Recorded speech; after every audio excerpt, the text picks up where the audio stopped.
She does not, Vineet Kumar, she usually does not leave for office until she has finished होगा ना.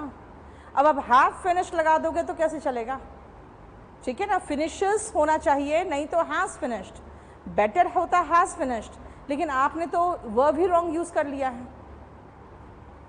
कल morning का class load कर दो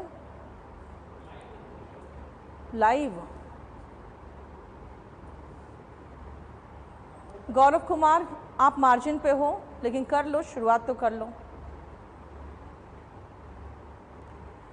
देखो शिवम, आपने कौन सा सिंस को कहाँ फिट करने की कोशिश कर रहे हो? सिंस का मतलब जो मैंने पढ़ाया था वो था जब से, ठीक है ना, तो वो सिंस का मतलब हो गया से वाला केस में. अब यहाँ जो आपने यूज़ किया है, यहाँ पर सिंस का मतलब चुकी है, चुकी है. चूँकि होम जो था, होम तक जो ट्रिप था एक्सपेंसिव था, तो आई डिड नॉट गो होगा ना, डिड नॉट के साथ वर्ब का फर्स्ट फॉर्म आता है ना. और दिखाऊं, और by noon the fog cleared completely. By noon the fog cleared, clear हो चुका ना, तो बाय नून नहीं होगा, टिल नून होगा. ठीक है, और अगर बाय नून लगाओगे यानी कि दोपहर तक क्लियर कर चुका होगा, तो by noon the fog will have cleared हो जाएगा. फिर तो फॉर टाइम इमेमोरियल कुछ है ही नहीं, फ्रॉम लगाओ, टाइम इमेमोरियल उत्पल, नहीं तो सिंस लगाओ. ठीक है, the mob killed the district magistrate, डेंट इट होगा ना. देखो मॉब इकट्ठा काम कर रहा है ना, मॉब मिल के काम कर रहा है, तो इट होगा ना. नेक्स्ट, नीचे चलो.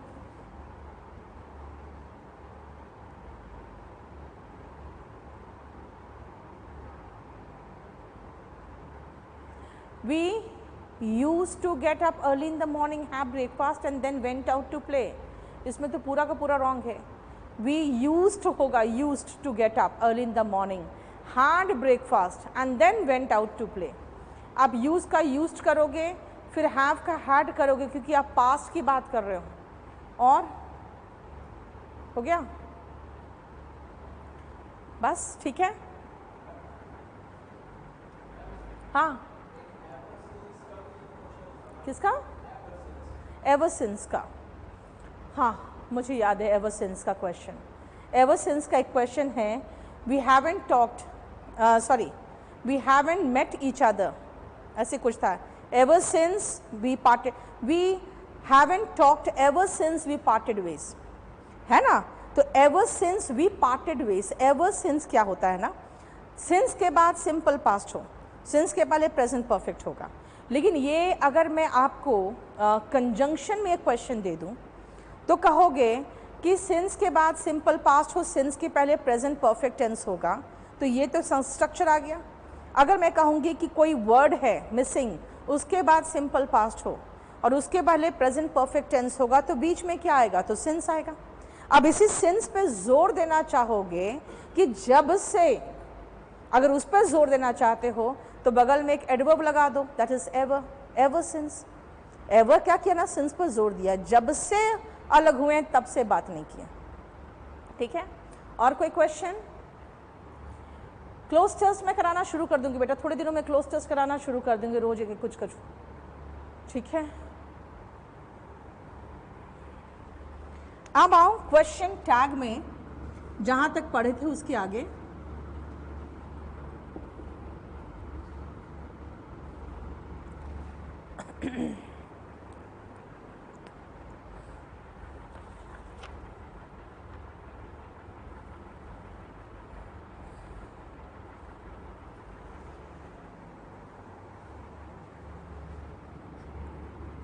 नेक्स्ट पॉइंट,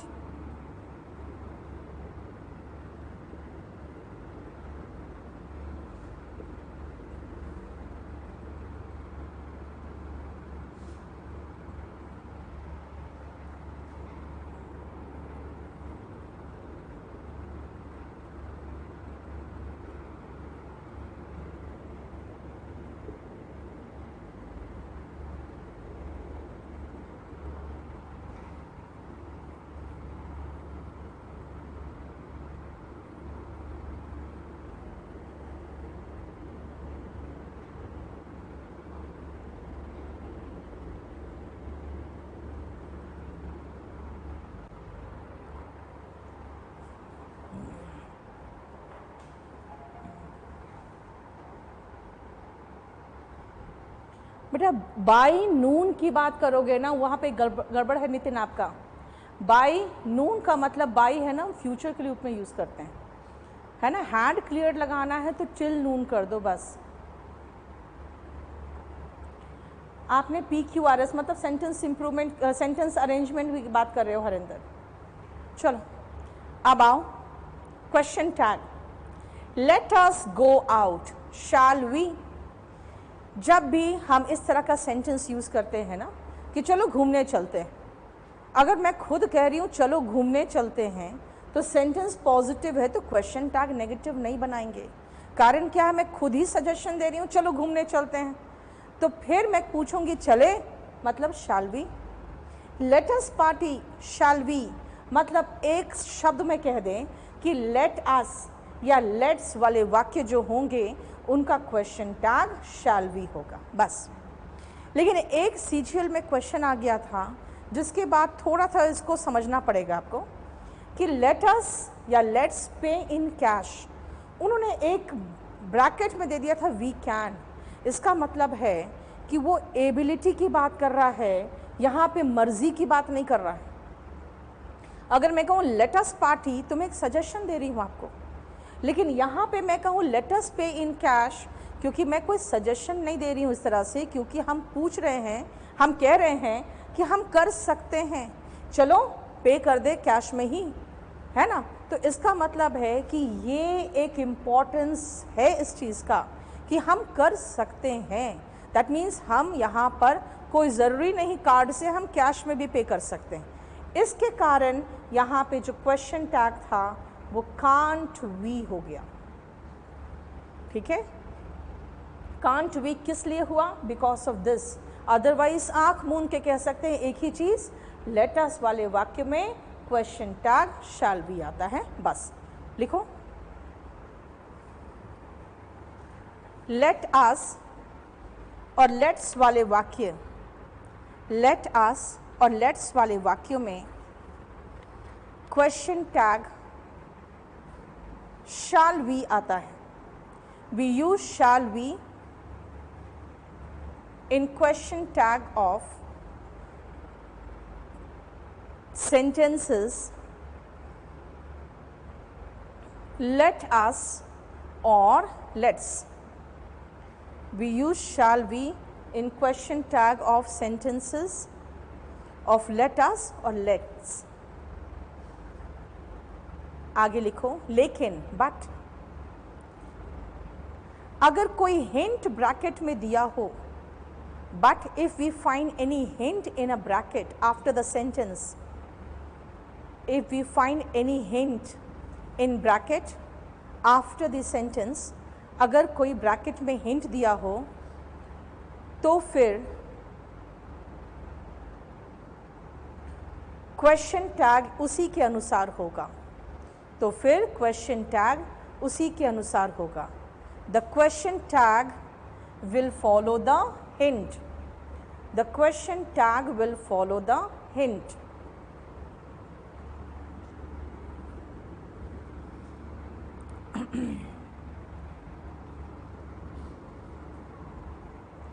और देखो फिर मैंने कैन वी का कांट भी बनाया है, क्योंकि हम कर सकते हैं, क्या नहीं कर सकते, फिर वो क्वेश्चन पूछोगे। अब आते हैं नेक्स्ट पॉइंट में, और वो देखो क्या है।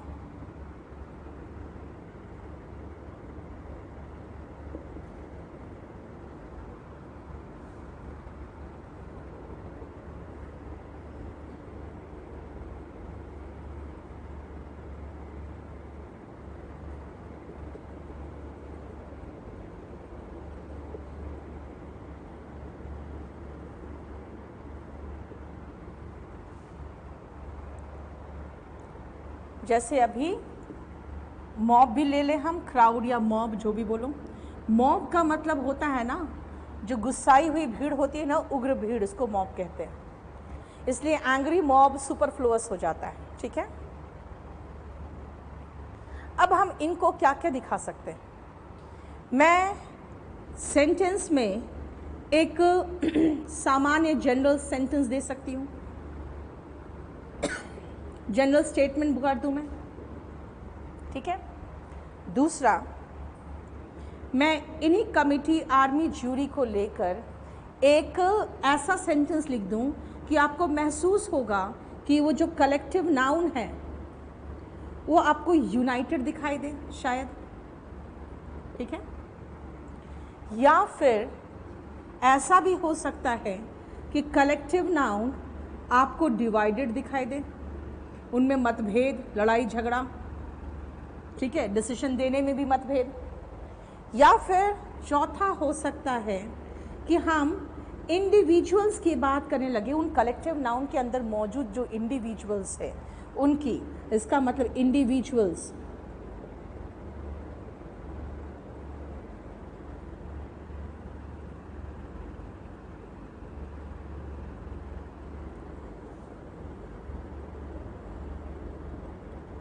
देखो ये 4 हो सकता है ना, ये 4 केसेस हो सकते हैं। या तो हम जनरल स्टेटमेंट देंगे, या तो यूनाइटेड दिखा देंगे, या तो डिवाइडेड दिखा देंगे, या फिर इंडिविजुअल्स की बात करेंगे। अगर आप ऐसा कंडीशन दिखाओगे ना तो आप सिंगुलर वर्ब लगाओगे और प्रोनाउन की जगह पे इट लगाओगे, क्योंकि इट क्या है, उसको सिंगुलर दिखाता है। लेकिन अगर उनको आप डिवाइडेड या पर पर्सन दिखाओगे ना तो प्लूरल वर्ब लगाना और इट का भी प्लूरल हो जाता है तो वो होता है दे। हम ऐसे करेंगे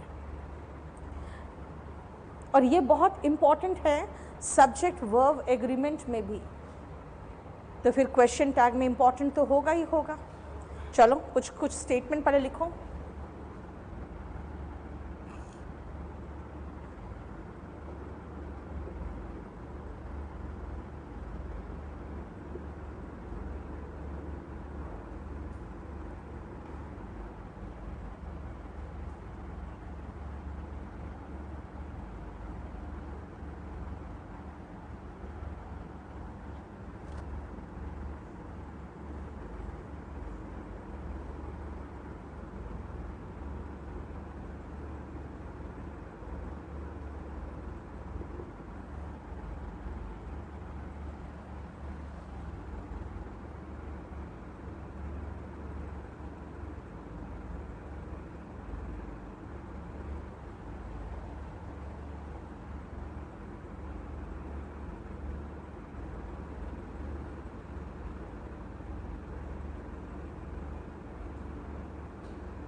हो गया?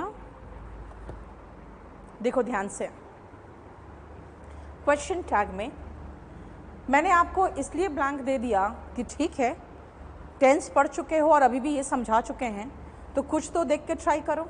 अगर क्या है ये? ज्यूरी ने अपना फैसला सुना दिया है, सुना दिया है, गिवन है, तो थर्ड फॉर्म के पहले हैज़ हैव आता है, और फैसला जब भी ज्यूरी सुनाती है तो एक मत होती है वो, इसलिए सिंगुलर आएगा। जो मैंने कहा था यूनाइटेड है तभी तो फैसला सुनाएगी।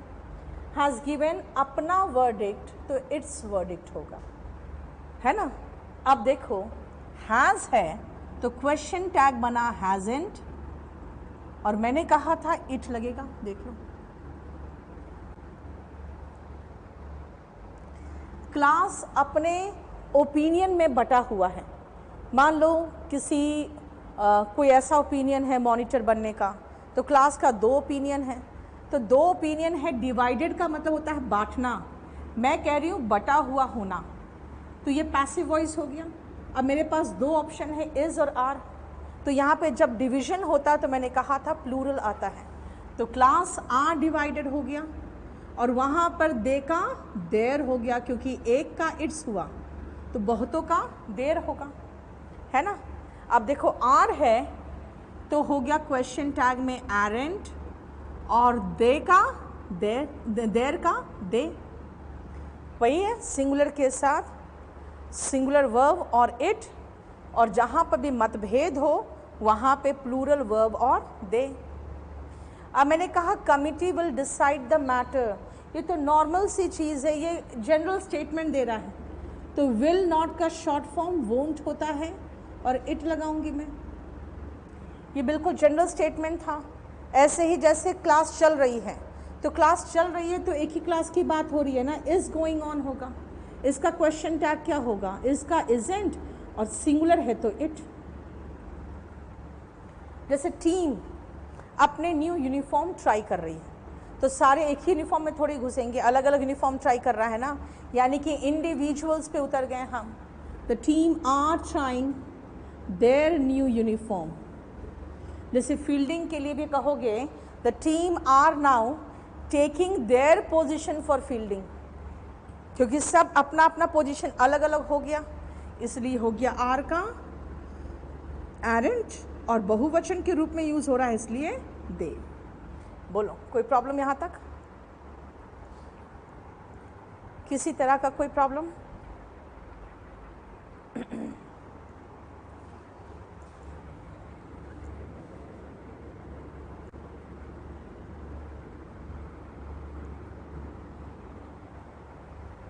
नेक्स्ट आओ, नेक्स्ट अब मैं आती हूँ दिस दैट दीज दोज में। अब डिपेंड करता है ये प्रोनाउन के रूप में आएगा कि एडजेक्टिव के रूप में, उसके अकॉर्डिंग आपका चेंज कर जाएगा। पहले देखो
यूनिफॉर्म ट्राई करने का मतलब हो रहा है कि वो यूनाइटेड नहीं है।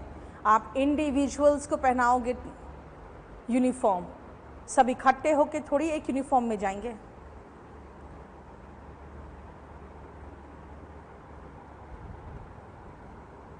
सेकेंड मैंने कहा है आर डिवाइडेड, क्लास बटा हुआ था, पैसिव वॉइस है ये, इसलिए आर आया, इज नहीं आया, और थर्ड फॉर्म है ये। अपने ओपिनियन में बहुवचन है तो देर आ गया। ठीक है, तो आर का एरेंट, और क्योंकि वहाँ मतभेद है तो मैंने कहा था दे आएगा। अब आओ दिस, दैट, दीस और दोस में कि ये पहले देख तो ले कि प्रोनाउन है कि एडजेक्टिव है। एडजेक्टिव होगा तो हमें कोई मतलब ही नहीं है एडजेक्टिव से, क्योंकि ये बॉय मेन है मुद्दा मेरे लिए और बुक्स है मेन मुद्दा मेरे लिए। लेकिन अगर प्रोनाउन है तो पहले मुझे देखना पड़ेगा कि वो किसके लिए आया है प्रोनाउन। यहाँ पेन के लिए आया है, और दोस्त किसके लिए आया है, एकम्प्लिसेस के लिए। एकम्प्लिसेस का मतलब होता है गुनाह के साथी, पार्टनर्स इन क्राइम, एकम्प्लिसेस। इसका मतलब इंसान की बात होगी, लोगों की बात हो रही है, कुछ लोग हैं एक से अधिक जो उसके पार्टनर है क्राइम में। पहला दिस इज अ पेन, वो होगा इजेंट, और पेन के लिए हम यूज करते हैं इट। दोस आर के लिए एरेंट लगा दिए, और एकम्प्लिसेस का मतलब होता है बहुत सारे लोग जो गुनाह के साथी है। तो बहुत सारे, एक होता तो ही लगाते हैं, बहुत सारे हैं तो दे लगा दिए, एक से अधिक भी हो तो दे ही लगता है। अब थर्ड में हमें इतना ढूंढना नहीं पड़ा कि किसके लिए आ रहा है। यहाँ पे मुझे मतलब नहीं दिस से, मुझे तो नाउन से मतलब है। बॉय है तो बॉय है तो इजेंट ही, और बुक्स है तो एरेंट, और बुक्स है, बुक्स मतलब एक से अधिक है, अगर एक होता तो इट लगाते, बुक्स है इसलिए दे लगाए। देख लो, दिस, दैट, दीज, दोस। बोलो कोई प्रॉब्लम यहाँ तक?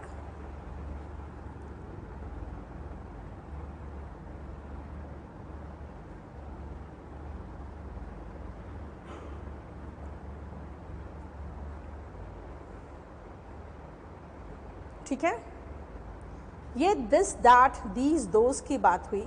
चलो अगेन हम वैसे ही एक और वर्ड लेते हैं, दैट इज वन। पहले क्वेश्चन देखो, पहले सेंटेंसेस देखो।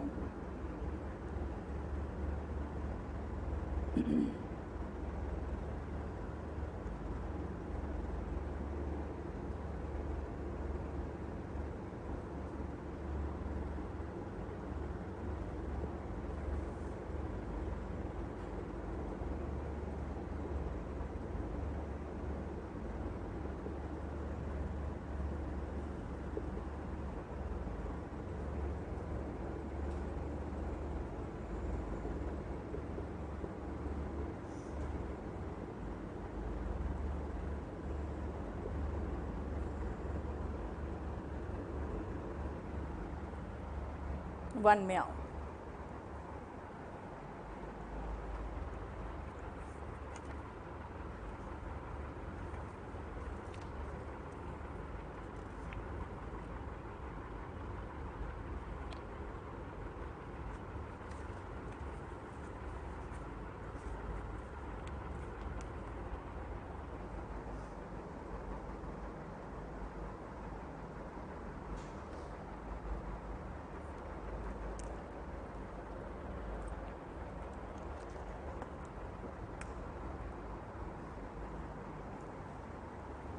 देखो जरा ध्यान से, वन में यहाँ पे वन प्रोनाउन है, और जब मेरे पास प्रोनाउन है तो मुझे पता चल रहा है कि ये वन प्रोनाउन है तो वन ही इस्तेमाल कर लो, क्योंकि क्वेश्चन टैग में हम वन ही लगाते हैं। तो आप कहोगे फिर यहाँ क्यों नहीं किया? अब मैं अगर इजेंट दिस कहूँगी ना तो दिस लगेगा क्या, किसके लिए? फिर बोलेंगे पेन के लिए, तो अच्छा पेन है, इसीलिए बहुत क्लैरिटी नहीं आता है दिस से, इसीलिए हमने पेन समझ गए मैं पेन के लिए इस्तेमाल कर रहा है दिस, तो मैंने इट लगा दिया। और यहाँ पे एकम्प्लिसेस के लिए इस्तेमाल किया जा रहा है दोस्त, तो मैंने दे लगा दिया। वरना दोस्त का मतलब वे भी होता है, वे कौन है तो बताओ पहले। लेकिन वन अपने में ही क्लियर बताता है कि किसी भी व्यक्ति को अपनी ड्यूटी परफॉर्म करनी चाहिए। तो वन जब प्रोनाउन है ना तो क्वेश्चन टैग में मस्ट का मस्टंट कर दिया, और ये जो वन है उसको एज इट इज उतार देना। यानी अगर वन प्रोनाउन है तो क्वेश्चन टैग में वन ही आएगा। ठीक है, अब आओ सेकेंड में, one is neither prime nor composite. Maths पढ़ते हो क्या कि 1 2 3 4 जब लिखते हो तो उसमें पढ़ते हो नीदर, वन जो है ना ही प्राइम नंबर है ना ही कंपोजिट नंबर है, यानी वन जो संख्या है, यानी उस संख्या का नाम दिया गया है 1 2 3, नाम मतलब नाउन, यानी कि ये 1 तो नाउन हो गया। अब किसी भी निर्जीव और सिंगुलर के लिए हम प्रोनाउन क्या इस्तेमाल करेंगे? इट। निर्जीव भी है और सिंगुलर भी है तो इट। निर्जीव हो और प्लूरल हो तब ना दे लगाएंगे। जैसे यहाँ पे बुक्स था तो हमने दे लगा दिया, राइट। अब यहाँ पे 1 क्योंकि नाउन है इसीलिए होगा इज का, इजंट नहीं होगा। देखो सेंटेंस में नीदर नॉर है, यानी कि पहले से ही नेगेटिव है वो, तो इज इट।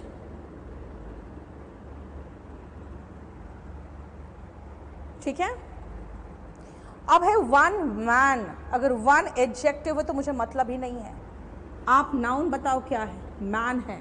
मैन का मतलब आदमी है, तो हैजंट ही, यानी कि अगर वन एडजेक्टिव है तो मुझे नहीं पता, लुक फॉर द नाउन। आप नाउन देखो क्या है। 1 पेन होता तो इट होता, 1 गर्ल होता तो शी होता। एडजेक्टिव से तो कोई फर्क ही नहीं पड़ता है। हमें जो प्रोनाउन चाहिए वो या तो प्रोनाउन के लिए आता है या तो नाउन के लिए आता है ना। तो मैंने प्रोनाउन था तो वही लगा दिया, नाउन था तो मैं समझ गया इसके लिए प्रोनाउन इट आएगा, और 1 से तो कोई फर्क ही नहीं पड़ता। ये 3 केसेस है 1 का।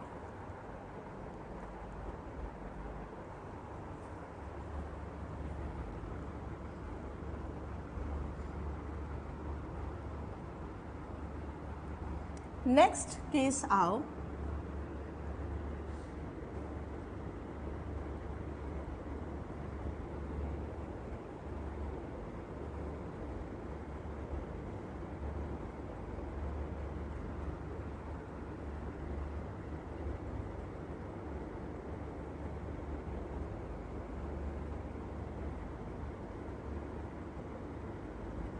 इनके केसेस में आओ।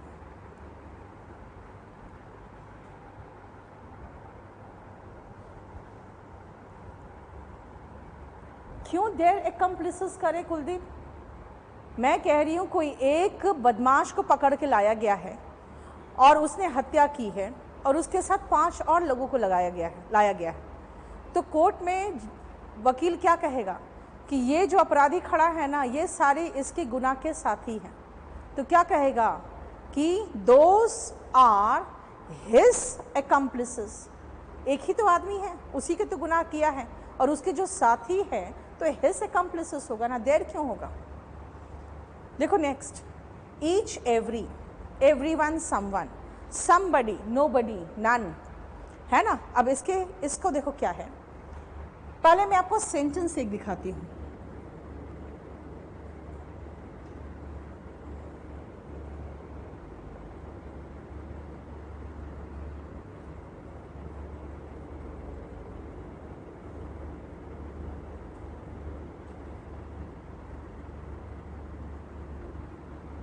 देखो ये दोनों सेंटेंस,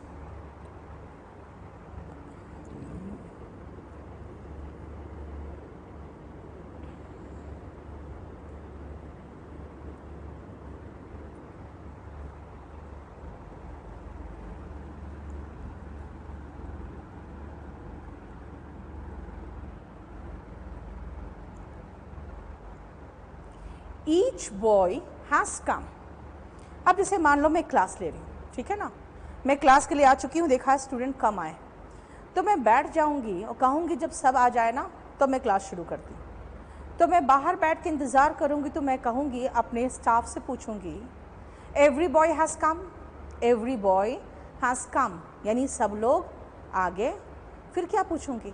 अब देखो ध्यान से, कॉमन सेंस की बात है, इसलिए कहते हैं नियम कानून को ताक में रख कर कॉमन सेंस सोचो। आपने कहा हैज़ है, तो हम लोग क्या करेंगे, हैज़ का हैज़ंट बना देंगे और कहेंगे अच्छा बॉय है तो ही लगा दो। अब खुद सोचो, मैं सब बच्चों का इंतज़ार कर रही हूँ और मैं कहूँगी एवरीवन हैज़ कम, तो एवरीवन हैज़ कम का मतलब मैं सबका इंतज़ार कर रही हूँ ना, तो मैं पूछूंगी हैवेंट दे, एक लड़का का थोड़ी इंतज़ार कर रही हूँ मैं पूछ रही हूँ एवरी बॉय या ईच बॉय हैज़ कम, आ गया है सब लोग, क्या नहीं आया? तो कौन नहीं आया? सबकी बात कर रही हूँ मैं, एक लड़के का इंतज़ार नहीं कर रही हूँ, इसीलिए हैज़ंट भी नहीं होगा, हैवेंट होगा, और ही भी नहीं होगा, दे होगा। देखो इसी को कहते हैं कि एक्सेप्शन करते हो। एक्सेप्शन कुछ नहीं, कॉमन सेंस है।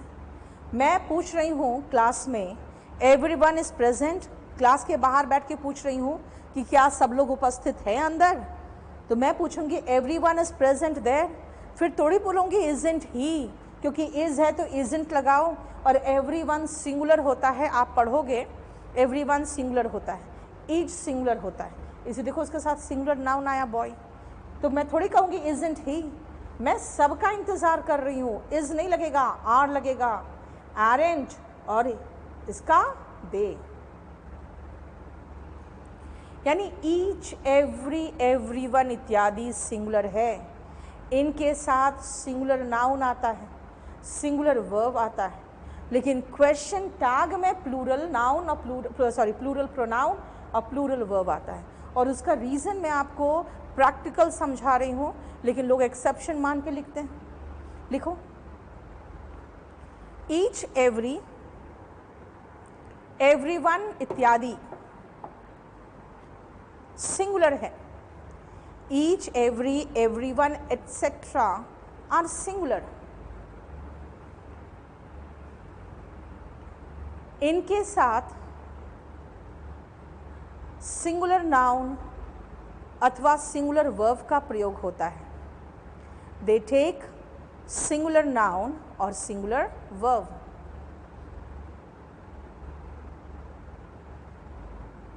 लेकिन बट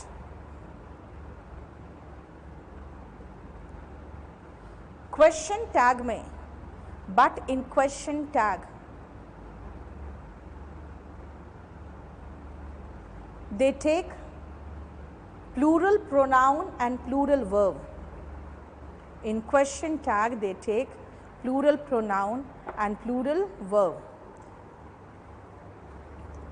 Question tag में वो plural pronoun और plural verb लेते हैं।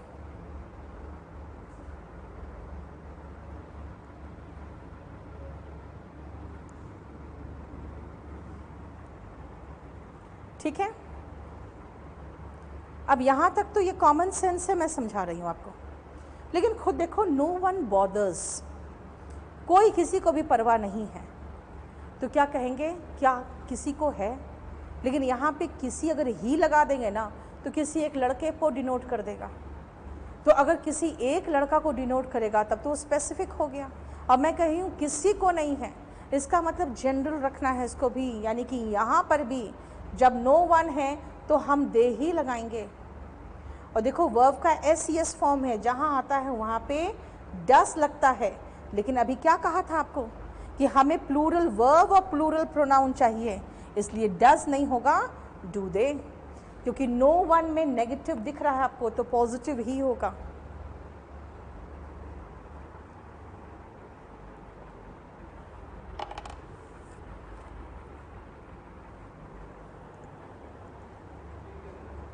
मैंने कहा no one bothers, no one का मतलब होता है नेगेटिव है, तो हमें क्वेश्चन टैग तो पॉजिटिव चाहिए, लेकिन मैंने कहा किसी को परवाह नहीं है, अगर मैं नो वन के लिए यहाँ ही लगाऊंगी तो कोई एक लड़का हो जाएगा फिर तो, लेकिन मैं तो किसी यानी सब की बात कर रही हूँ, तो अभी कहा था नो वन, सम वन वगैरह में प्लूरल लगाऊं, तो मैंने प्लूरल दे लगा दिया।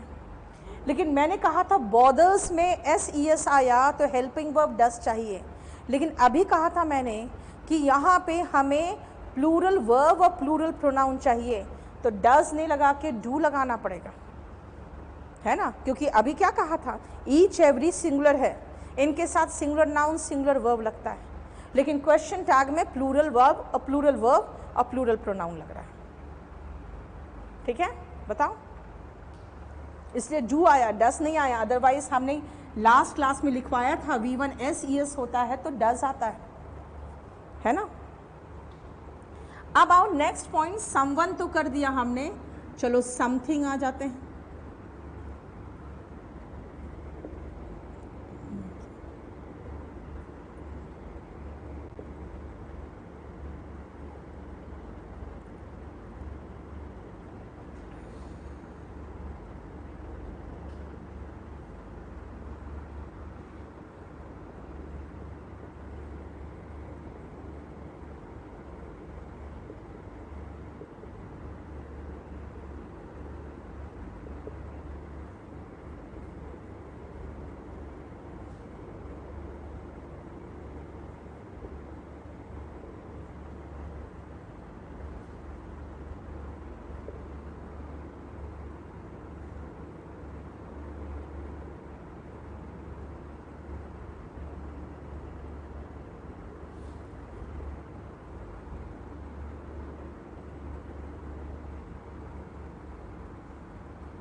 सेंटेंसेस आसानी रखो।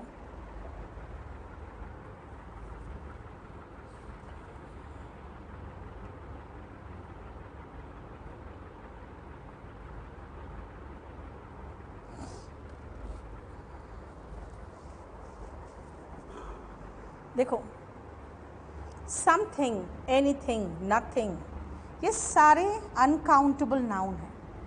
मैं सिर्फ इन्हीं को क्यों पढ़ूं? चलो एक दो सेंटेंसेस और देखूं।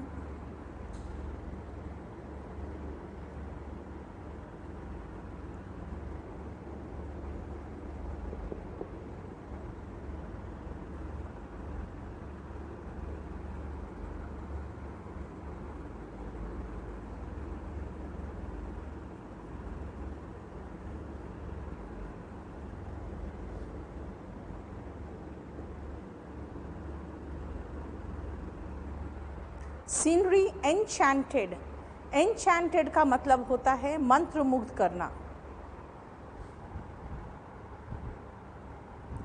बॉदर का मतलब परवाह करना भी होता है ना, परेशान करना भी होता है। किसी को फर्क नहीं पड़ता, नो वन बॉदर्स, सही है।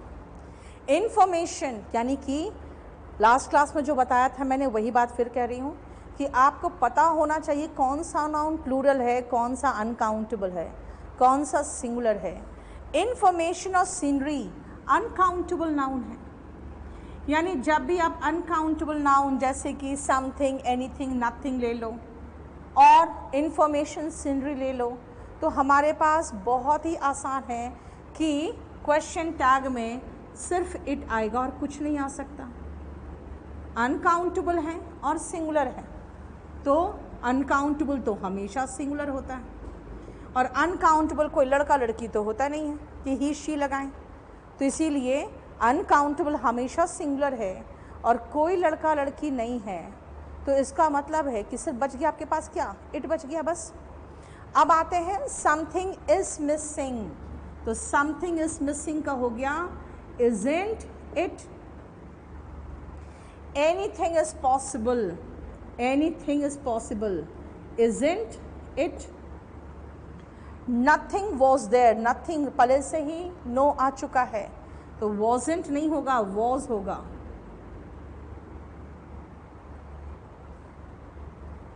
ठीक है,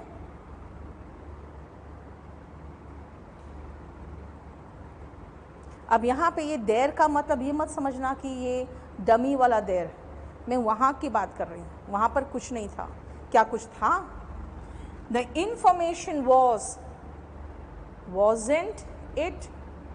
द सीनरी एन्चेंटेड वर्ब का सेकेंड फॉर्म है, तो डिड का नेगेटिव हो गया डिडंट, डिडंट इट। देख लो, कोई प्रॉब्लम? एनीथिंग नेगेटिव नहीं होता बेटा, एनीथिंग पॉजिटिव है। एनीथिंग जब आता है ना किसी नेगेटिव वर्ड के साथ तब एनी हो जाता है, यानी कि नेगेटिव वाक्यों में एनी लगाते हैं, पॉजिटिव वाक्यों में सम लगाते हैं। एनी किसी वाक्य को नेगेटिव नहीं बनाता, नॉट के साथ आएगा तब वो सम एनी बन जाता है, आप उससे कंफ्यूज कर रहे हो। एनी अपने में नेगेटिव नहीं है, ठीक है।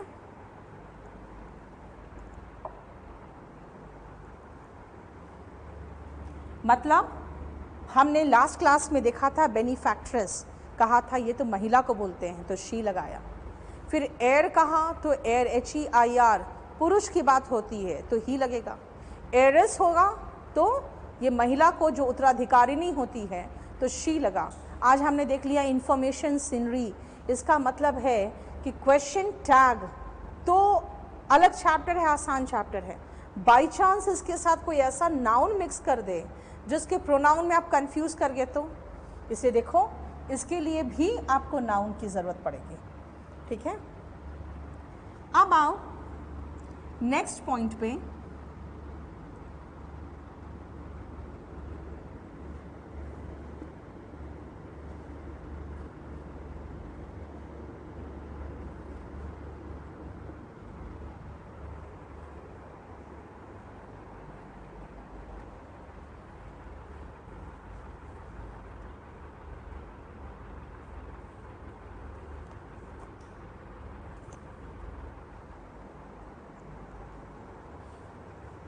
अब देखो, बहुत ध्यान से समझना क्योंकि इसमें बिल्कुल कॉमन सेंस काम करेगा आपका।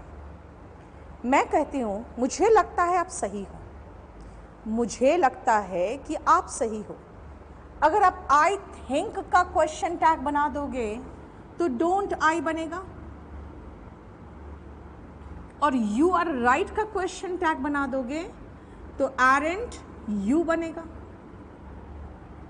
किसके अनुसार चलेगा? मैं कह रही हूँ मुझे लगता है आप सही हो, मुझे लगता है वो सही है, तो फिर आप किसी से पूछ रहे हो तो कहोगे मुझे लगता है वो सही है। फिर उससे पूछोगे कि क्या वो सही नहीं है। आप ये नहीं पूछोगे क्या मुझे नहीं लगता, अरे भाई मैं बोल रही हूँ मुझे लगता है, तो उससे थोड़ी पूछूंगी अपने बारे में। मैं पूछूंगी कि देखो मुझे तो लगता है वो सही है, तो मैं कहूँगी क्या वो सही नहीं है। यानी कि आप जो क्वेश्चन टैग बनना चाहिए वो इस भाग का बनना चाहिए, आई थिंक का बनना नहीं चाहिए, क्योंकि जो वाक्य का मेन भाग हो उसका क्वेश्चन टैग बनता है। लिखो, क्वेश्चन टैग हमेशा वाक्य के मुख्य भाग का बनता है। क्वेश्चन टैग हमेशा वाक्य के मुख्य भाग का बनता है।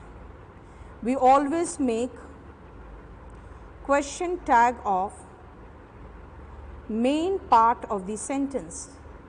We always make question tag of the main part of the sentence.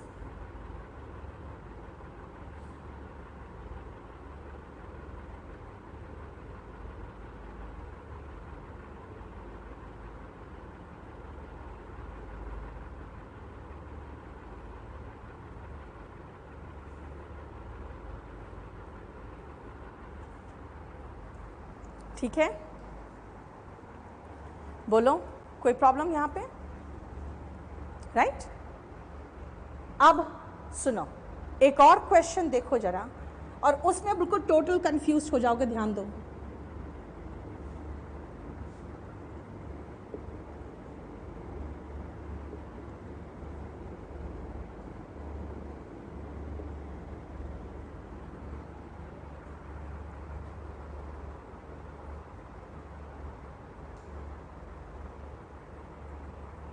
देखो ध्यान से, people think he is guilty. अब मैं ये कह रही हूँ कि लोग सोचते हैं, मुझे लगता है तो मतलब मैं आपसे थोड़ी पूछूंगी अपने बारे में, लेकिन मैं इनके बारे में तो पूछ सकती हूँ ना कि देखो लोग सोचते हैं वो दोषी है। तो आप पूछोगे क्या लोग नहीं सोचते? आप तो जानते हो कि लोग सोचते हैं कि वो दोषी है, क्या लोग नहीं मानते ये चीज़? तो ये भी तो पूछ सकते हैं ना। और फिर बोलेंगे कि लोगों के अनुसार तो वो दोषी है, लोगों के अनुसार, मेरे अनुसार, तो लोगों के अनुसार भी तो हो सकता है। कहेंगे लोगों के अनुसार तो वो दोषी है, क्या वो दोषी नहीं है? यहाँ पे हम कंफ्यूज कर रहे हैं, क्योंकि मैं अपने को तो लेकर कॉन्फिडेंट हूँ, मैं आपसे नहीं पूछूंगी क्या मैं नहीं सोचती, लेकिन मैं लोगों के बारे में तो पूछ सकती हूँ ना कि लोग मानते हैं वो दोषी है, क्या लोग नहीं मानते हैं? और लोग मानते हैं कि वो दोषी है, क्या वो दोषी नहीं है? यानी कि यहाँ पे दोनों पार्ट इक्वली इंपॉर्टेंट है, इन दोनों का क्वेश्चन टैग बन सकता है ना। इसीलिए इस तरह के सेंटेंसेस नहीं आएंगे जहाँ पे दोनों तरह का क्वेश्चन बन सकता है। पीपल थिंक, लोग मानते हैं वो दोषी है, क्या नहीं मानते? एंड लोग जानते हैं, लोगों के अनुसार तो वो दोषी है, क्या वो दोषी नहीं है? देखो, टोन पे डिपेंड करता है कि आपका क्वेश्चन टैग क्या होगा, आप बेसिकली बोलना क्या चाहते हो, है ना। तो इसीलिए इसमें दोनों क्वेश्चन टैग सही हो रहा है, क्योंकि दोनों भाग इक्वली इंपॉर्टेंट है। लेकिन हमारे पास ऐसे क्वेश्चंस नहीं आएंगे, हमेशा क्वेश्चंस ऐसे आएंगे जिसमें एक भाग इंपॉर्टेंट होगा। चलो अब देखो क्वेश्चंस।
हो गया?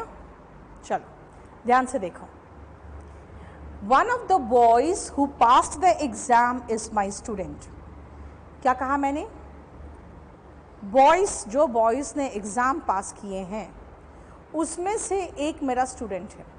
अब देखो दोनों भाग, one of the boys who passed, boys past किए हैं, तो इसका क्वेश्चन टैग बना के बिठा दोगे तो डिडंट दे होगा। अभी लिखना नहीं, पहले सुनो ध्यान से। लेकिन मैं कह रही हूँ कि उनमें से एक लड़का मेरा स्टूडेंट है, तो वन इज माई स्टूडेंट, तो इसका बनाएंगे इजंट ही। अब देखो प्रॉब्लम क्या है, कितना गलत हमने डिडंट दे बनाया है। कह रहे हैं बॉयज हु हैव पास्ड, क्या पास नहीं किया है? ये तो पूछ ही नहीं रहे, ये चीज़ तो पूछ ही नहीं रहे कि क्या पास नहीं किया है, पास तो किए हैं सभी, तो इसीलिए ये तो बिल्कुल ही गलत है। लेकिन मैं कह रही हूँ जिन लड़कों ने पास किया है उनमें से एक लड़का मेरा स्टूडेंट है, तो इजंट ही होगा ना, क्या नहीं है? क्योंकि मैं कहूँगी उसमें से एक लड़का मेरा स्टूडेंट है, फिर कहूँगी क्या नहीं है, तो इजंट ही बनेगा ना, क्योंकि लड़कों के में से एक लड़के की बात हो रही है। देखो इसीलिए फोर्थ को छोड़ के इसमें आओ कि वो मेरे उन रिलेटिव्स में से है जो हमेशा मेरे साथ दिए हैं, जो जिसने हमेशा मेरा साथ दिया है। स्टैंड बाई का मतलब होता है to support. Stand by phrasal verb में आता है जिसका मतलब है सपोर्ट। वो मेरे उन रिश्तेदारों में से है जिसने हमेशा मुझे सपोर्ट किया है। तो मैं ये नहीं पूछ रही कि वो रिश्तेदारों में से नहीं है, ये थोड़ी पूछ रही हूँ। मैं कह रही हूँ क्या नहीं किया है, क्योंकि उसने मेरा सपोर्ट किया है। This is the main part of the sentence. ये मेरे उन रिश्तेदारों में से है, ये थोड़ी पूछ रही कि रिश्तेदारों में से नहीं है। मैं कह रही हूँ क्या वो मेरा सपोर्ट नहीं किया है, तो कहूँगी he is one of those. He is वो है, इज़न्ट ही क्या नहीं है।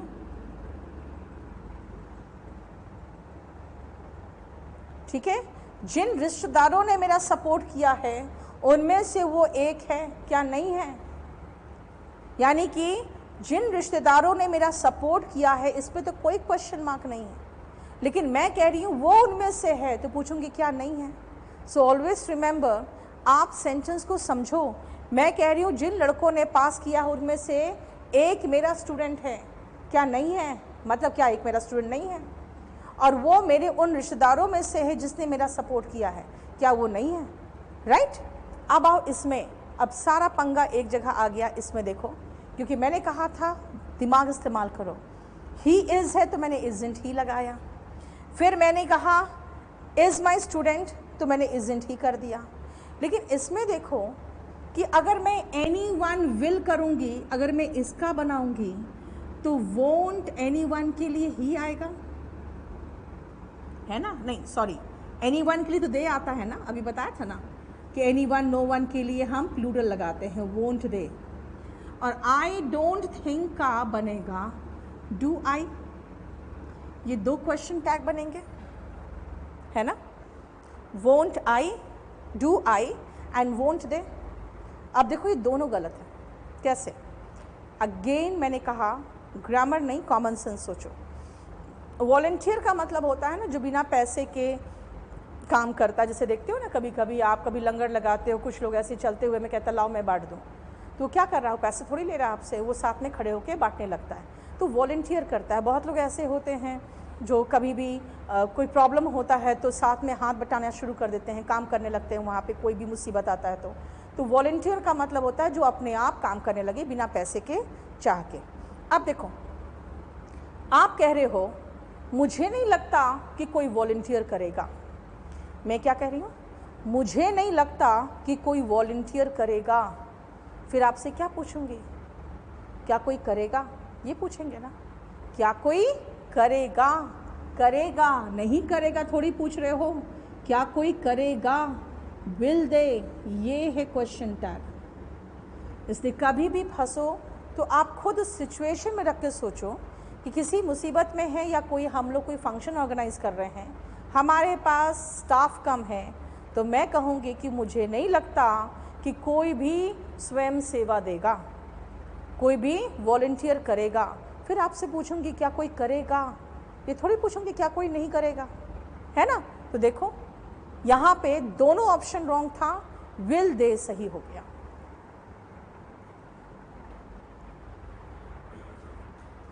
बताओ कोई प्रॉब्लम यहाँ तक?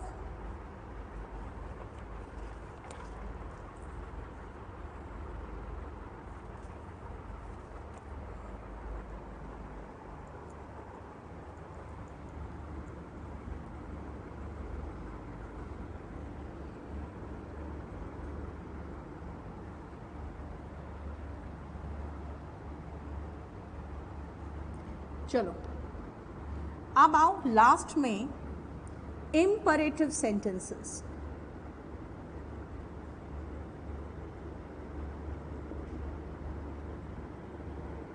क्वेश्चन टैग के क्वेश्चंस निकाल के रख लीजिए। जो भी आपको समझ में नहीं आएगा वो कराना, बस आज ही करा के ख़त्म करना है इसको।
वॉलंटियर का मैंने बता दिया कि one who works without any remuneration, बिना पैसे के जो काम करे।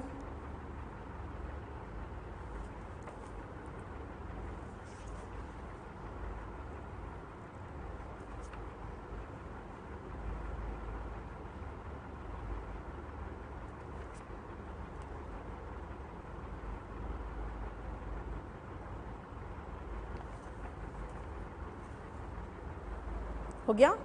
चलो जरा देखो, इंपरेटिव सेंटेंसेस का मतलब होता है आदेश, निवेदन, सजेशन, मना करने वाले जो प्रोहिबिशंस वाले सेंटेंसेस होते हैं वो आते हैं।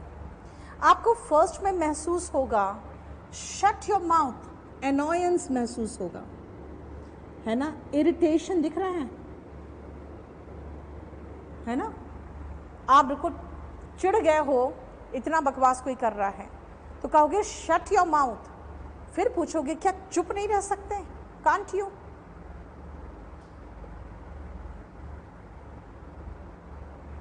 है ना, चुप रहो, विल यू, इसका मतलब गुस्सा में आप विल यू, कांट यू जैसे यूज करते हो, तभी हम इससे क्वेश्चंस नहीं देखते, क्योंकि एनॉयंस में आप दो तरीके से पूछते हो। बिल्कुल चुप रहो, चुप रहोगे, क्या चुप नहीं रह सकते, इस टाइप का सेंटेंसेस में आता है। इसलिए कांट यू, वोंट यू भी आ जाता है। कांट जब है तो वोंट भी आ जाएगा, है ना, और विल यू भी आ सकता है। फिर आप कहते हो जहां पे प्रोहिबिशन की बात होती है, देखो मना कर रहा है, नेवर एवर गो देयर, वहां कभी मत जाना। फिर पूछते हो जाओगे, है ना, तो पूछते हो जाओगे, फ्यूचर की बात कर रहे हो, विल यू। मैं आपको सिर्फ एग्जाम्पल के साथ इसलिए करा रही हूँ क्योंकि इसमें मैं आपको नई रूल लिखवा सकती हूँ। क्या रूल लिखवाऊँ बताऊँ? ये all depends on the way you react to a situation. जैसे मैं कहूँ वेट फॉर मी, तो हो सकता है आपको लेट हो रहा हो, है ना, हो सकता है आपको लेट हो रहा हो, यानी कि इसको मैं कह सकती हूँ एक तरह का रिक्वेस्ट या सजेशन हो, ठीक है, या सिंपली एक तरह का आप उसको इंस्ट्रक्शन दे रहे हो, वेट फॉर मी। लेकिन हो सकता है आपको लेट हो रहा हो, तो मैं पूछूंगी कैन यू, क्या कर सकते हो कि तुम्हें लेट हो रहा है, पूछते हो ना, तो wait for me, can you. और हो सकता है सिर्फ पूछूं वेट फॉर मी, करोगे, विल यू। देखो दोनों सही,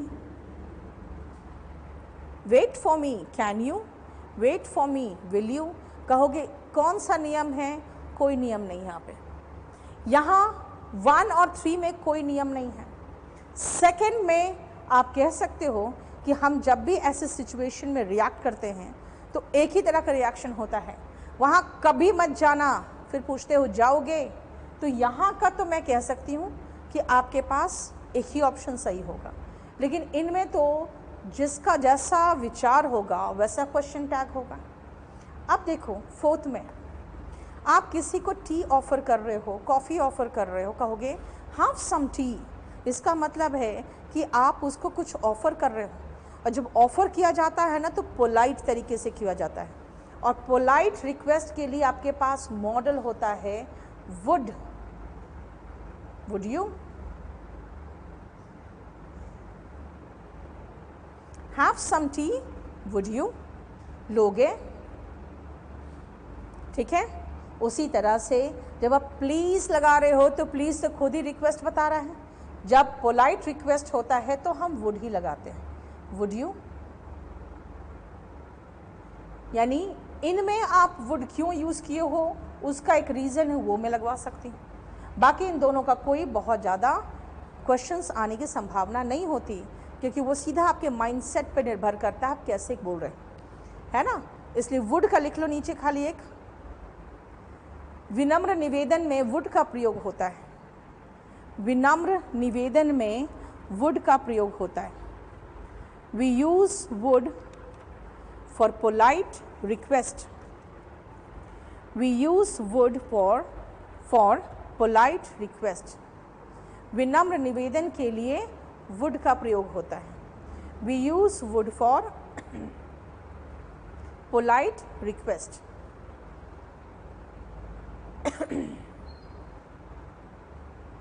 बोलो कोई प्रॉब्लम यहाँ तक?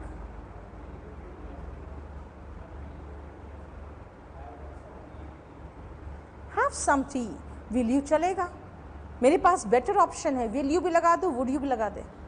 वुड ज़्यादा अच्छा है क्योंकि किसी को कुछ ऑफर करते हो ना तो थोड़ा सा सम्मान के साथ किया जाता है, ठीक है।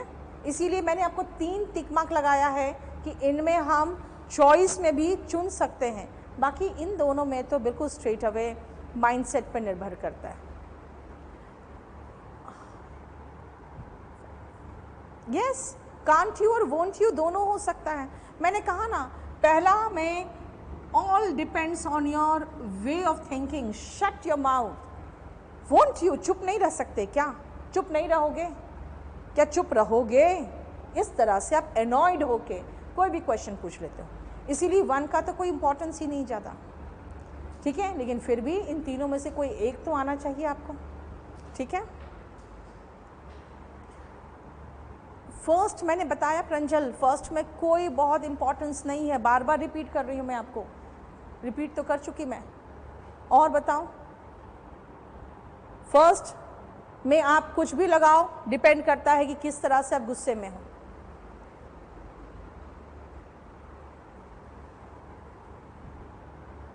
आप देखो एक चीज़, एक सेकेंड, प्रशांत गुप्ता का क्वेश्चन रुको।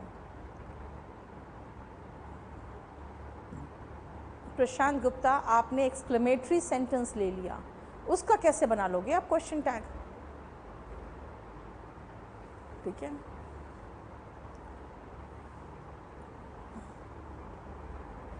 अब आप कह रहे हो विल आई आ सकता है, ध्यान रखना विल आई मत यूज करना।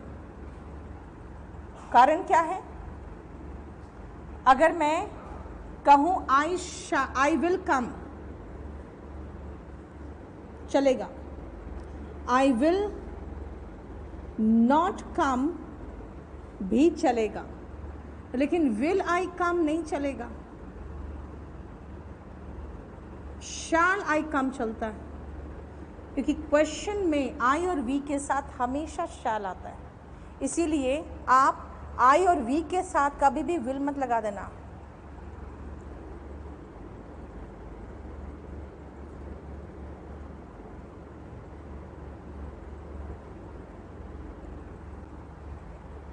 आई वोंट गो, फिर विल आई नहीं होगा, शैल आई होगा। द रीज़न इज, आप कह रहे हो मैं वहाँ नहीं जाऊँगा, क्या जाऊँगा? तो यहाँ पे फिर विल आई मत लगा देना, क्योंकि ये जो विल आई है ना, ये स्ट्रक्चर ही रॉन्ग है। फिर आपको शैल आई लिखना पड़ेगा, ठीक है।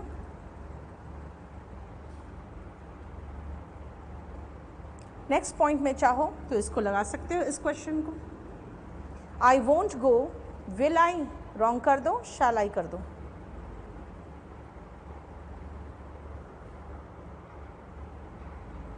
लिखो, मॉडर्न इंग्लिश में आई और वी के साथ विल का प्रयोग होता है। In modern English we use will with I and we. सामान्य वाक्यों में भी, इन नॉर्मल सेंटेंसेस टू, सामान्य वाक्यों में भी, in normal sentences too, we use will with I and we in normal sentences too. लेकिन बट इंट्रोगेटिव वाक्यों में, but in interrogative sentences shall का ही प्रयोग होगा। We will use only shall. I और वी के साथ शैल का ही प्रयोग होगा। We will use only shall with I and we. We will use only shall with I and we, ठीक है।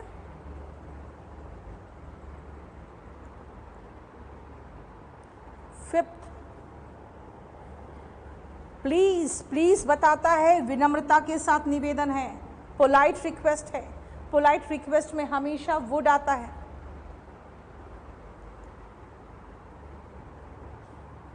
यस, प्लीज़ के साथ वुड इसलिए आएगा क्योंकि आप पोलाइट रिक्वेस्ट है ना, पूछ रहे हो। पॉजिटिव क्वेश्चन टैग, देखो इम्परेटिव में मैंने नेगेटिव का पॉजिटिव किया है, लेकिन जब हैव सम टी कहोगे तो ये थोड़ी बोलोगे कुछ चाय, थोड़ा चाय ले लो, फिर थोड़ी पूछोगे नहीं लोगे ना, तो बेचारा वो दुखी हो जाएगा, फिर भी चुपचाप से कहेगा नहीं लेंगे। इसका मतलब है कि आप किसी से पूछ रहे हो थोड़ा चाय ले लो, फिर पूछ रहे हो खुद ही नहीं लोगे ना। ऑफर्स में कभी भी नेगेटिव क्वेश्चन टैग नहीं होगा, है ना, इसीलिए आप इसका लिख देना ऑफर है और ये दिखाना रिक्वेस्ट है।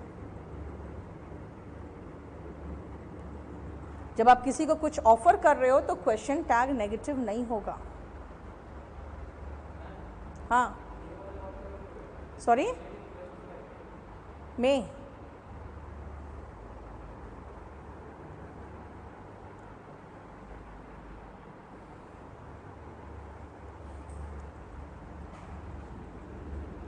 चलो 2-3 सेंटेंसेस और देख लो।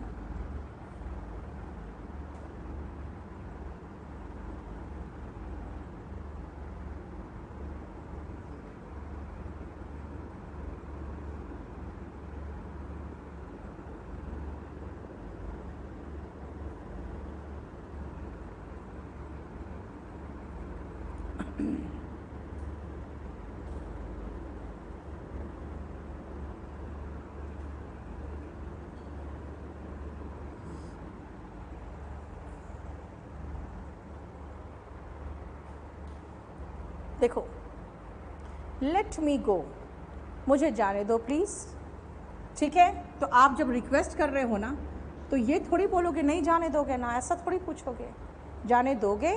Let me go, will you, would you, जो लगा दो। ज़्यादा पोलाइट वे में बोल रहे हो तो वुड यू बोलेंगे। लेट मी गो के साथ जाने दोगे तो विल यू भी चलेगा। मैं ज़्यादा पोलाइट वे में कह रही हूँ लेट मी गो तो वुड यू, नहीं तो let me go will you भी तो चलेगा, है ना। लेकिन लेट मी के जगह पर मैं कह रही हूँ लेट अस गो, मतलब आपको कह रही हूँ आप भी चलो, तो लेट अस वाले वाक्य में तो सीधा शैल भी आता है, वो तो अभी पढ़ चुके हैं। लेट अस वाले वाक्यों में शैल भी आता है, लेकिन मे आप रिक्वेस्ट के लिए यहाँ इस्तेमाल नहीं करोगे, क्योंकि आप ये नहीं कह रहे हो मे आई कम इन सर, वहाँ तो खुद ही क्वेश्चन है, वो रिक्वेस्ट में आता है मे आई कम इन सर, है ना। अब यहाँ पे मे आई कम इन सर बोल दोगे तो खुद ही क्वेश्चन है, फिर उसका क्वेश्चन टैग कैसे बनेगा, ठीक है। इसका मतलब है उसका क्वेश्चन टैग नहीं बनेगा।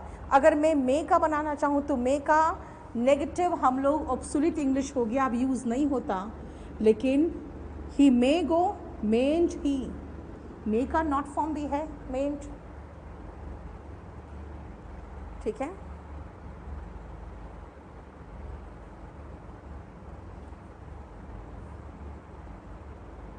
क्लियर। इसीलिए क्वेश्चन का क्वेश्चन टैग नहीं बनता, ये ध्यान रखना। यस अभिनव, वोंट आ सकता है जब विल नहीं हो तो। फिफ्थ में नहीं, जब आप किसी से रिक्वेस्ट करते हो ना तो पॉजिटिव एक्सपेक्टेशन होता है, प्लीज़ मेरी सहायता करो, नहीं करोगे ना, ये थोड़ी पूछोगे, करोगे ये पूछोगे।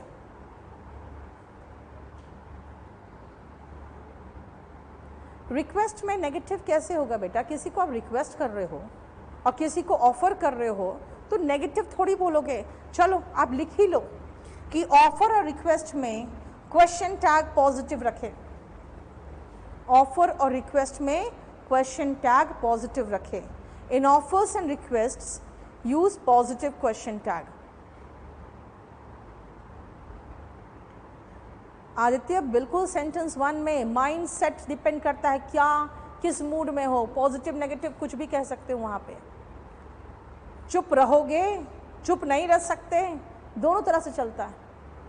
लेकिन मैंने क्या कहा, ऑफर में जब आप किसी को चाय ऑफर कर रहे हो तो थोड़ी पूछोगे नहीं लोगे ना, या बोलोगे प्लीज़ मेरी सहायता करो, फिर कहोगे करोगे, ये थोड़ी कहोगे नहीं करोगे ना, राइट। तो हम ऑफर्स में और रिक्वेस्ट में क्वेश्चन टैग पॉजिटिव ही रखते हैं। बोलो कोई problem. We have finished question tag. बताओ कहीं से कोई क्वेश्चन हो तो बताइए, नहीं तो कहाँ जाओगे? सीधा पहले वॉल्यूम 1 में जाओगे, बहुत क्वेश्चन है वॉल्यूम 1 में। और वॉल्यूम 1 में उसमें बहुत अच्छे अच्छे वोकैब भी मैंने दिए हुए हैं, ताकि चैप्टर आसान है तो कुछ वोकैब आ जाए आपको, है ना। और उसके बाद 1000 और 900 में चले जाना।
मे का कांट होता है, कहाँ से पता चल गया होम सिंह? ऐसा थोड़ी है। मे नॉट का शॉर्ट फॉर्म देखो, क्वेश्चन इसमें गूगल सर्च मारो, मेंट मिल जाएगा। हालांकि बिल्कुल ऑब्सोलीट इंग्लिश है, लेकिन मे का कांट तो होता ही नहीं है।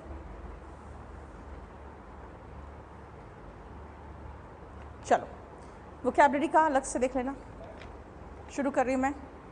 नेक्स्ट आओ 7th शीट में 29 नंबर, ब्लैक ऑक्स। देखो एक तो जो ऑक्स है 2-3 चीज़ों का प्रतीक है। एक तो ऑक्स का मतलब समझते हो, बैल, है ना।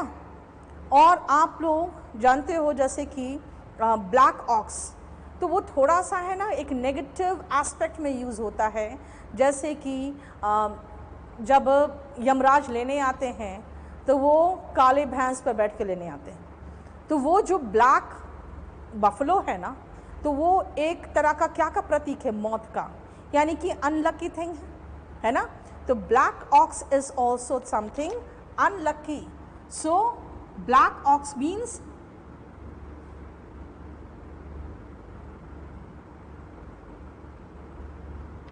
ठीक है, black ox is someone who is unlucky for you.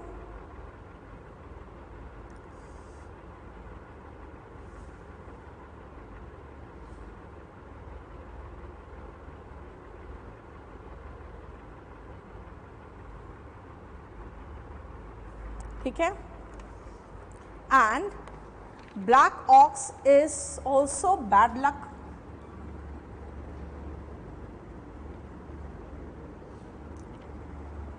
Fine. Next term dumb ox. Now see one thing, dumb का मतलब गूंगा होता है और ऑक्स का मतलब वही बैल। लेकिन आप खुद सोचो, जैसे हिंदी में कहते हैं बैल बुद्धि, इसका मतलब होता है जो बिल्कुल मूर्ख हो।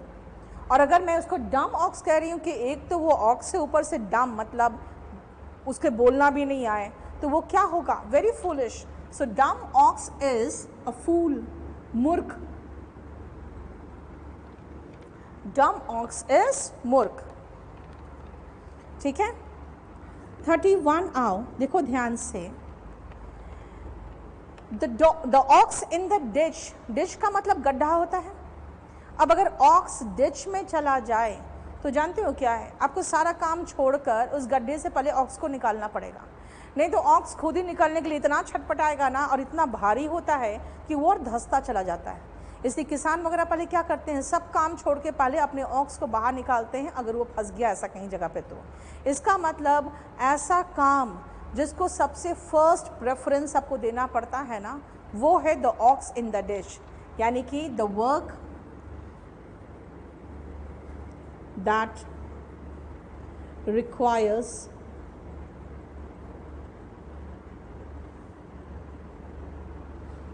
immediate attention.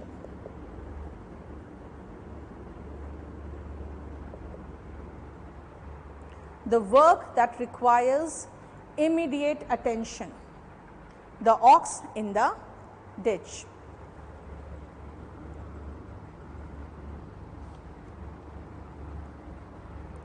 ठीक है. Next out 32. To play truant. Truant is a person जो बिना permission के गायब रहता है. So when you play truant, you are absent from your college, from your office without permission. इसीलिए to play truant हुआ to be absent without permission.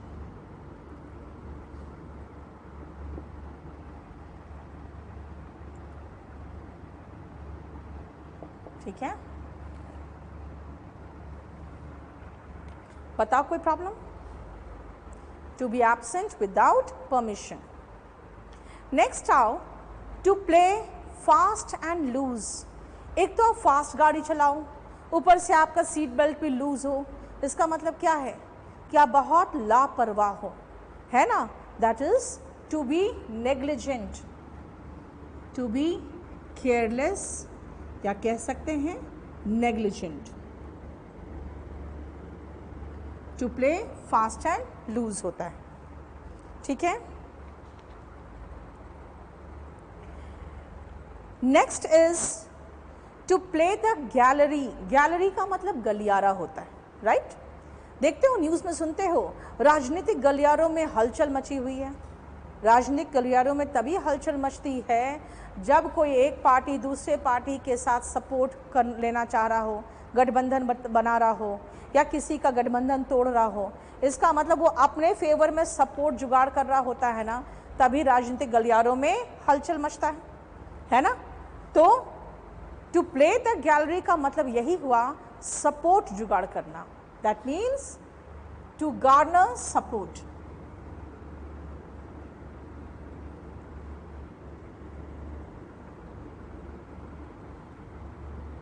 बोलो कोई प्रॉब्लम.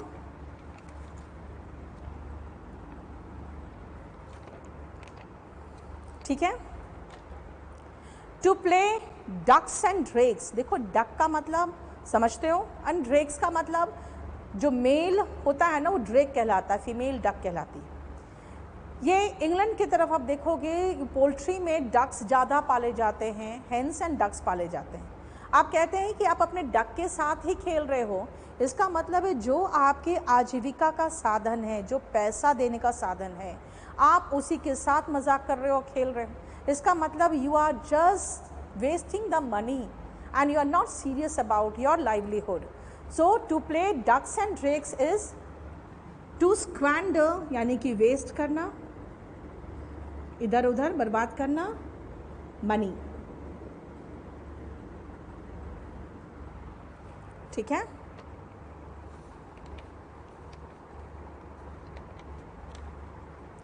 अब देखते हो ताश के खेल में अगर आपने सही पत्ते फेंके तो जीत जाते हो. एक गलत कदम लगा रखते हो तो क्या होता है, एक गलत पत्ता गया तो बस हार जाते हो.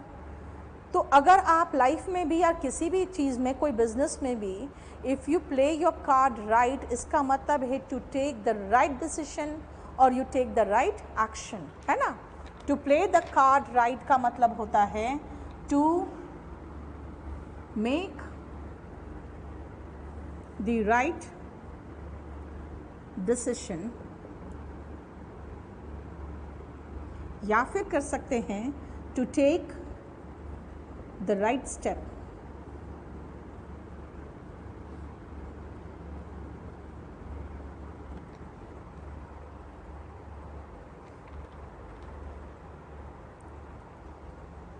ठीक है. बोलिए कोई problem. To play second fiddle.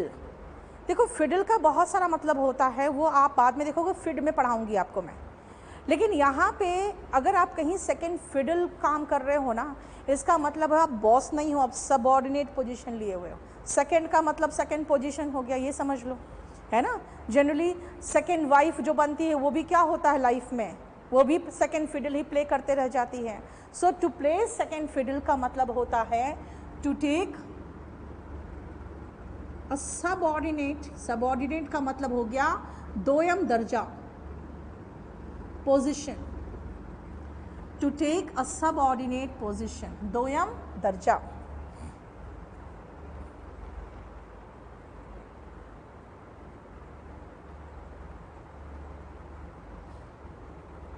अब गॉन्टलेट का मतलब समझ लो क्या है।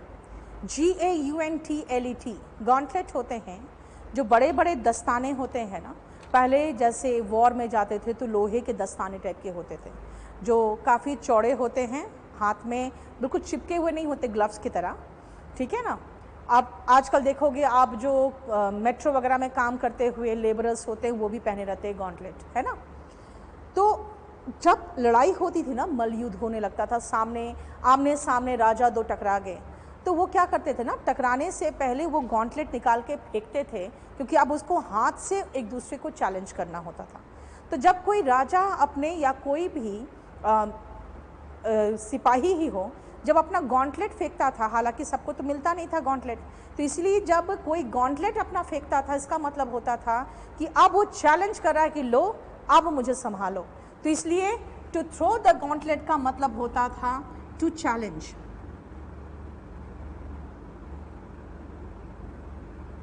तो उसी का उल्टा बना दिया कि अगर आप थ्रो कर रहे हो तो चैलेंज, और अगर उसको उठा ले रहे हो टू एक्सेप्ट द चैलेंज, है ना।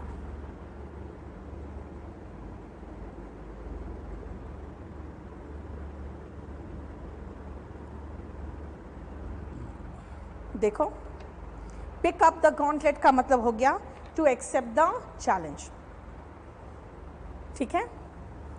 40 में आओ, सबसे पहले स्क्विब का मतलब देखो, जो स्क्विब लिखा हुआ है ये स्मॉल फायर होता है, छोटा सा जो आग जलाते हैं ना उसको कहते हैं स्क्विब।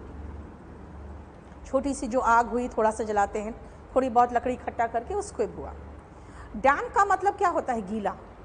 अब आप सोचो कि एक तो छोटा सा है ना, थोड़ी सी आग लगाई है मैंने, और वो भी डैम्प हो तो खाली धुआं देगा, जो मुझे गर्मी चाहिए हो तो मिल ही नहीं रहा है।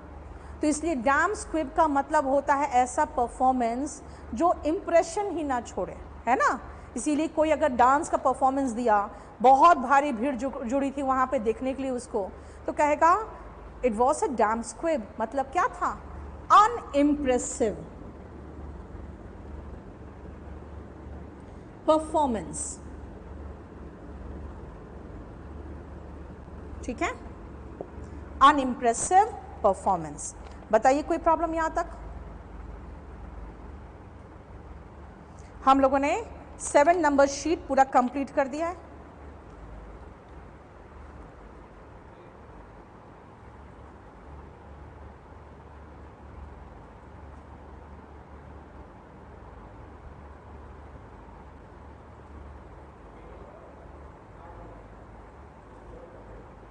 क्या हो गया, बस ये वोकैबुलरी यहीं तक काट दो। और if I had a lot of money, Shivam, आप प्रेजेंट की बात कर रहे हो, अगर मेरे पास पैसे होते, तो नहीं है तो वुड हैव गिवन थोड़ी होगा, वुड गिव होगा ना, वुड हैव गिवन नहीं होगा, वुड गिव होगा। वर्ब एडवांस स्टार्ट करेंगे बेटा, थोड़े दिन रुको अभी। वॉल्यूम 1 में सुमन, मैं वॉल्यूम 2 का वो पोर्शन पूरा करवाऊंगी जो वॉल्यूम 1 में नहीं है, और वॉल्यूम 2 में पूरा वर्ब एडवांस है, इन्वर्जन है, इन्फिनेटिव, जेरेंट, कॉजेटिव वर्ब, सारा का सारा वॉल्यूम 2 में है, ठीक है। तो वो सब तो करवाना है, बाकी जो प्रैक्टिस की चीज़ें हैं, वोकैबुलरी, वो तो खुद करोगे आप पहले तो, जो मैं करा रही हूँ। डम ऑक्स का मतलब विकास होता है मूर्ख व्यक्ति। 1000 डिटेक्टिंग एरर ऑनलाइन, बेटा उसके बाद नहीं आया रुपेश, अभी उसके बाद खाली 1-2 बार एडिटिंग किया है मैंने, उसका नया वर्जन नहीं आया है। कितने शीट है, अराउंड 20 तो शीट है अभी पहले, ठीक है। आज इतना ही रहने दो। अब नया चैप्टर आज क्या शुरू कराऊँ मैं, नया चैप्टर मैं डिसाइड करके बता दूंगी क्या शुरू करूंगी मैं। ठीक है।